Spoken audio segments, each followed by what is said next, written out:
ఇవాళ ఆడియో గురించి ప్రత్యేకంగా చెప్పాల్సిన అవసరం లేదు. ఆడియో చాలా బిగ్గెస్ట్ హిట్.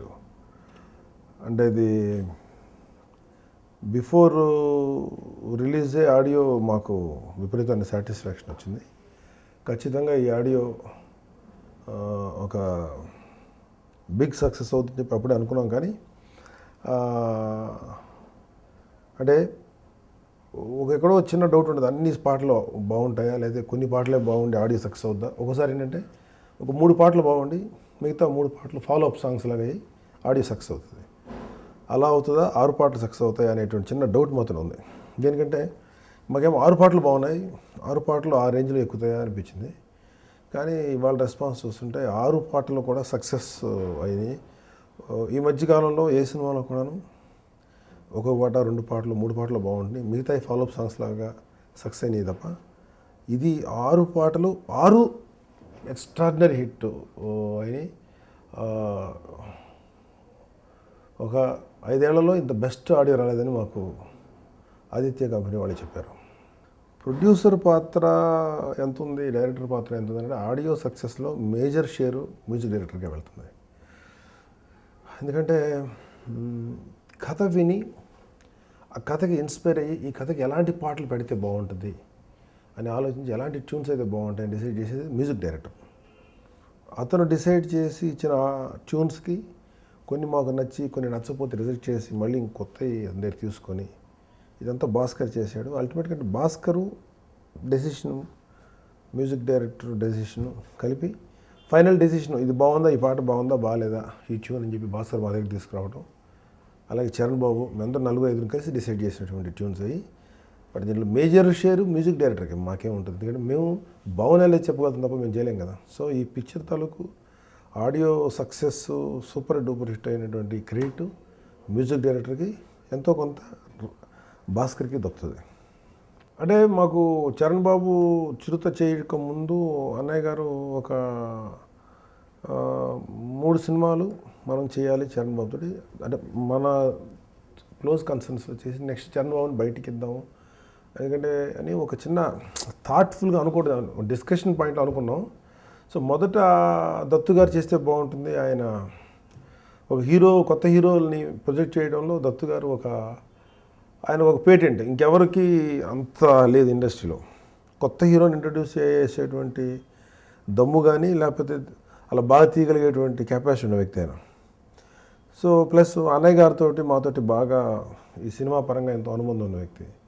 సో ఆయనకి ఏంటంటే ఆయనే చిరంజీవి గారితో నేను చేస్తాను చరణ్ బాబుని అని ఆయనకి ఇంట్రెస్టెడ్గా వచ్చినప్పుడు ఇంకా దత్తు గారి కంటే బెస్ట్ ప్రొడ్యూసర్ మాకు ఇంకెవరు దొరుకుతారు. సో దత్తు గారికి ఫస్ట్ పిక్చర్ ఇచ్చారు.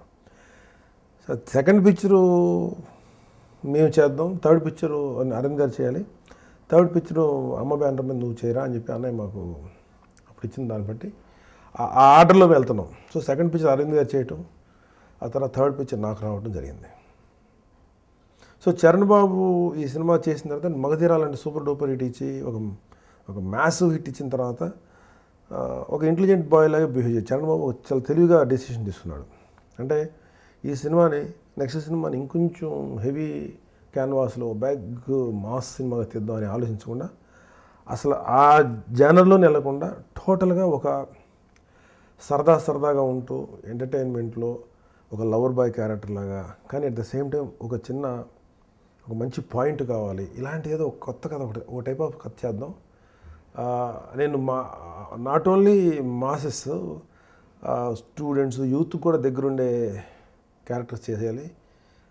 ఒక వెర్సాటైల్ అంటే ఒక నంబర్ ఆఫ్ పిక్చర్లు చేయగలిగేటువంటి వ్యక్తిగా నేను పేరు తెచ్చుకోవాలనేటువంటి కోరిక వల్ల తనే సజెస్ట్ చేశాడు మాకు 2 డైరెక్టర్లు, 3 డైరెక్టర్ల పేర్లు. వాళ్ళలో భాస్కర్ గారు ఒకడు. సో భాస్కర్ తోటి అప్పటికైనా కొంచెం పరిచయం ఉండటం వల్ల భాస్కర్ని అప్రోచ్ అయ్యి ఇట్లా చరణ్ బాబు మీరు కావాలన్నా మాకు కూడా మీరైతే బాగుంటుంది అనిపిస్తుంది అంటే భాస్కర్ యాక్సెప్ట్ చేయటం. సో ఈ పిక్చర్కి ప్రొడక్షన్ జరగటం, భాస్కర్ డైరెక్షన్లో సినిమా స్టార్ట్ అవ్వడం జరిగింది. సో ఇది డెసిషన్ చరణ్ బాబుదే. ఫ్రాంక్గా చెప్పాలంటే భాస్కర్ నన్ను మెప్పించడం కాదు, ఎందుకంటే ఈ సినిమా భాస్కర్తో చేయాలని కోరుకున్నది చరణ్ బాబు. ప్రొడ్యూసర్ అనేవాడు ఏ సినిమాని చేసేస్తాం మేము. మాకు డైరెక్టర్కి హీరోకి కథ నచ్చి ముందుకు వెళ్తే ప్రొడ్యూసర్ డెసిషన్ అనేది మాకు యాక్చువల్ చెప్పాలంటే సెకండరీ. ఎందుకంటే ఇవాళ రోజుల్లో వాళ్ళిద్దరూ ఓకే అయితే ఏ ప్రొడ్యూసర్ ఎవరైనా సినిమా చేస్తారు. సో నేను కూడా ఏం చేశానంటే ఫస్ట్ చరణ్ బాబుకి నచ్చితే ఆ తర్వాత నేను విందామని డిసిషన్ తీసుకున్నాను. సో ఫస్ట్ చరణ్ బాబు విన్నాడు. చరణ్ బాబు నాకైతే కొత్తగా అనిపించింది బాబా ఈ పాయింట్, ఒకసారి మీరు వినండి అన్న డాడీ అని మా అన్నయ్య గారికి వినిపించారు. అన్నయ్య గారు కూడా కథ విని భాస్కర్ స్టైల్లో ఉంటుంది, ఇది రెగ్యులర్గా ఉండే మాస్ ఎంటర్టైనర్ కాదు, బట్ ద సేమ్ టైం అందరికీ నచ్చేటువంటి ఒక మంచి యూత్ఫుల్ సబ్జెక్ట్ అవుతుంది కాబట్టి బాగుందని చెప్పి ఆయన వైపు ఉండే సర్టిఫికేట్ వచ్చింది. అలాగే నాకు వినిపించినప్పుడు నేను అట్లీస్ట్ సినిమా నేను చేసినా ఎలాగూ చేస్తాను, సినిమా వాళ్ళ కథ నచ్చమని చేస్తాను. బట్ నాకు ఆ రోజు కథ విన్నప్పుడు వాళ్ళిద్దరూ అంటే భాస్కర్ చెప్పిన కథని చరణ్ బాబు యాక్సెప్ట్ చేయడంలో ఒక చాలా కరెక్ట్ అనిపించింది. ఎందుకంటే నాకు బాగా నచ్చింది కథ. నేను థర్డ్ పర్సన్ ఫోర్త్ పర్సన్ కథ వింటా కదా, అన్నయ్య గారి తర్వాత నేను విన్నాను, నాకు కూడా బాగా నచ్చింది. కాకపోతే కొన్ని చోట్ల భాస్కర్ స్టైల్కి కొన్ని ఎవరికి అందవు. భాస్కర్ స్క్రిప్ట్లో కొన్ని పాయింట్స్ అందరికీ అందవు. ఇది ఎలా చేస్తాడు అనేటువంటి థాట్ ఓన్లీ ఆన్ స్క్రీనే కనపడుతుంది. అలా కొన్ని చోట్ల మాకు ఎలా చేస్తాడు, ఈ పాయింట్ని ఎలా కన్విన్స్ చేస్తాడు, ఎలా దీన్ని కన్వే చేయగలుగుతాడు అనుకుని. బట్ భాస్కర్ కొన్ని ఎక్స్పీరియన్స్ ఒక బొమ్మరిల్లు కానీ ఒక పొరుగు కానీ చూసిన తర్వాత డెఫినెట్గా ఈ పాయింట్ని తన స్టైల్లో ప్రజెంట్ చేయగలుగుతారు. కాబట్టి ఈ పాయింట్ ఎక్కడ చేయగలుగుతాడు అనేటువంటి ఆలోచన వచ్చినప్పుడు అది మాకు భాస్కర్ మీద జడ్జిమెంట్, భాస్కర్ యొక్క కెపాసిటీకి వదిలిపెట్టేసాం. సో ఆ విధంగా చేసిన తర్వాత డెఫినెట్గా ఇప్పుడు సినిమా అయిపోయి మేము రిజల్ట్ చూసుకున్న తర్వాత, మేము రషెస్ అవి చూసుకున్న తర్వాత డెఫినెట్గా ఒక సూపర్ హిట్ సినిమా ఇవ్వబోతున్నాం అనేటువంటి నమ్మకం మా అందరికి యునానిమస్గా వచ్చింది. ఇది నేను ఒక సినిమాని ప్రమోట్ చేసుకుంటానుకో లేకపోతే ఈ సినిమాని పబ్లిసిటీ ఇవ్వటానికో చెప్తున్న మాట కాదు. అలా చెప్పాలన్నప్పుడు ఇంకోలా చెప్పేవాడిని. బట్ నాకు ఐఎమ్ వెరీ హ్యాపీ. ఈ బ్యానర్లో, మా అమ్మగారి బ్యానర్లో ఫస్ట్ టైము బావగారు బాగున్నారని మించిన ఒక పెద్ద హిట్ తీయబోతున్నాం. అలాగే ఈ సంవత్సరంలో ఇయర్స్ బెస్ట్ హిట్ తీయబోతున్నాం అనే నమ్మకం అయితే నాకు ఉంది. బడ్జెట్ విషయంగా తీసుకుంటే మేము ఆస్ట్రేలియాలో కనుక సినిమా తీయకపోయి ఉంటే నాకు అయిన ఖర్చులో ఒక చాలా ఎక్కువ ఎక్స్పెన్సివ్గా ఎక్కువ రోజులు తీయాల్సి వచ్చింది. కానీ వర్క్ ఎక్స్ట్రాక్ట్ చేసిన తక్కువైనా అక్కడ ఎక్కువ రోజులు స్పెండ్ చేయాల్సి వచ్చింది. ఓవరాల్గా తీసుకుంటే ఇది ఈ క్యాన్వాస్ లేకపోతే ఈ బ్యాక్డ్రాప్ ఆస్ట్రేలియా కనుక తీయకపోయి ఉంటే అది ఖచ్చితంగా హైదరాబాద్లో తీసినా ఓకే, ఈ సినిమా బాంబేలో తీసినా ఓకే, థాయిలాండ్లో తీసినా ఓకే, సింగపూర్లో తీసినా, అమెరికాలో తీసినా ఓకే, ఇంకెక్కడ తీసినా, ఆస్ట్రేలియాలో తీసినా ఓకే, లేకపోతే అనకాపల్లిలో తీసినా ఓకే. కథలో బలం ఏమాత్రం తక్కువ కాదు, చాలా బలమైన కథ. కాకపోతే ఇంత బలమైన కథకి, ఇంత మంచి స్క్రిప్ట్కి ఒక అందమైన క్యాన్వాస్, ఒక అందమైన బ్యాక్డ్రాప్ క్రియేట్ చేస్తే ఇంకెంత బాగుంటుంది అనే ఆలోచన చరణ్ బాబుకి వచ్చింది. సో చరణ్ బాబు చెప్పినప్పుడు డెఫినెట్గా దాన్ని నేను యాక్సెప్ట్ చేశాను. ఎందుకంటే అయితే నాకు అప్పుడే తెలుసు ఈ సినిమా బడ్జెట్ ఎంతో కొంత మేము అనుకున్నంత రేంజ్లో మాత్రం అవ్వదు, డెఫినెట్గా చాలా పెద్ద రేంజ్లోకి వస్తాయి. సో ఇవాళ నిజంగానే నాకు హెవీ బడ్జెట్ అయిన సినిమా, అంజనా ప్రొడక్షన్స్లోనే హైయెస్ట్ బడ్జెటెడ్ సినిమా ఇది. చరణ్ బాబుకి మగధీర అంత అవుతుందని చెప్పలేను budget, cost of production. But మగధీరాకి ఒక 20%, 10% అటు ఇటుగా ఇది అంతే కష్టమైంది. అయితే ఇవాళ ఎంత డబ్బు సంపాదించాం ఈ సినిమా మీద, లేకపోతే ఒక భాస్కర్ 3వ సినిమా సక్సెస్, చరణ్ బాబుది 3వ సినిమా, ఒక హిట్ హీరో, ఒక హిట్ సూపర్ హిట్ హీరో, ఒక super hit director combination cinema తీస్తున్నప్పుడు అడ్డగోలుగా దీన్ని చాలా తక్కువలో కాస్ట్లో చేసి దీంట్లో బోల్డంత ఆదాయం సంపాదించిన అవకాశం నాకు ఈ సినిమాలో ఫస్ట్ టైం వచ్చింది. కానీ నేను ఎప్పుడు ఎక్కువ సంపాదించాలి అనే దానికంటే కూడా చరణ్ బాబుకి హ్యాట్రిక్ కొట్టే సినిమా ఒకటి అవ్వాలి, ఇది నా దగ్గర హ్యాట్రిక్ అవ్వాలి మా అమ్మగారి పేరు మీద పెట్టిన బ్యానర్లో అనే ఉద్దేశంతో, ప్లస్ ఎక్కడో పర్సనల్ ఈగో ఉంటుంది. అది మనీకి మించినటువంటి ఫీలింగ్ ఏంటంటే ఒక సూపర్ హిట్ సినిమా తీసిన తర్వాతే ఆ ఈగో లేకపోతే ఆ కోరిక లేకపోతే ఒక అది చల్లబడుతుంది. ఆ ఫీలింగ్ నాకు ఖచ్చితంగా ఆఫ్టర్ అంత ఖర్చు పెట్టి అంత బాగా గ్రాండేర్ తీసి చరణ్ బాబుకి ఒక మంచి బ్యాక్డ్రాప్ క్రియేట్ చేయాలని ఉద్దేశంతో చేసాం. సో అందుకని మాకు అనుకున్న దానికంటే చాలా బడ్జెట్ అయింది. ఎంతైనా మాకు ఐఎమ్ వెరీ హ్యాపీ ఒక మంచి సినిమాని ఒక మంచి బ్యాక్డ్రాప్లో ప్రజెంట్ చేయగలిగినందుకు. తర్వాత లొకేషన్స్ ఇవన్నీ కూడా డైరెక్టరు తన తాటే. అయితే చరణ్ బాబు డ్రెస్సింగ్స్ మాత్రం, చరణ్ బాబు గెటప్, హెయిర్ స్టైల్ ఇదంతా కూడా చరణ్ బాబు డిజైన్ చేసుకున్నది. Charan is very good in selecting costumes, hair style. ఆ మోడర్న్ యూత్ ఎలా ఉంటుంది ఏంటి అనేది వాడికి బాగా అవగాహన ఉన్న వ్యక్తి. సో ఆ డెసిషన్ తనకి వదిలేసాం. సో ఇవాళ గుడ్ అపీరెన్స్ కానీ వాడు లుక్ కానీ బాగా రావడానికి తన జడ్జిమెంట్ వదిలేయటం అనేది కారణమైంది. ఆ జెనీలియాని తీసుకున్నప్పుడు జెనీలియా ఒక నవేడేస్లో ఈ రోజుల్లో ఒక అమ్మాయిలు ఎలా ఉంటారు, ఒక ఎంతూజియాజము, తర్వాత ఇంకేంటి ఒక చిన్న ఇన్నోసెన్స్, లేకపోతే ఇలాగ ఒక డిఫరెంట్ అంటే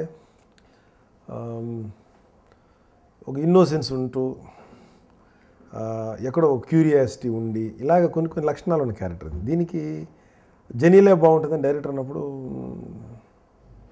నాకు కూడా ఎందుకంటే దాంట్లో డిస్ప్యూట్ ఏమి అనిపించలేదు. ఓకే ప్రొసీడ్ అని చెప్పి జెనీలియాతో చేయడం. ఆ అమ్మాయి ద బెస్ట్ ఇచ్చింది సినిమాలో పర్ఫార్మెన్స్. ఇవాళ ఫ్రాంక్గా చెప్పాలంటే sky diving is a sport.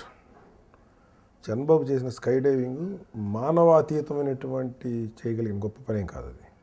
Sky diving ఒక స్పోర్ట్, అది కాదు అడ్వెంచరస్ స్పోర్ట్ అంటారు దాన్ని. అది ఒక 4-5 డేస్ ట్రైనింగ్ తోటి ఎవరైనా చేయొచ్చు.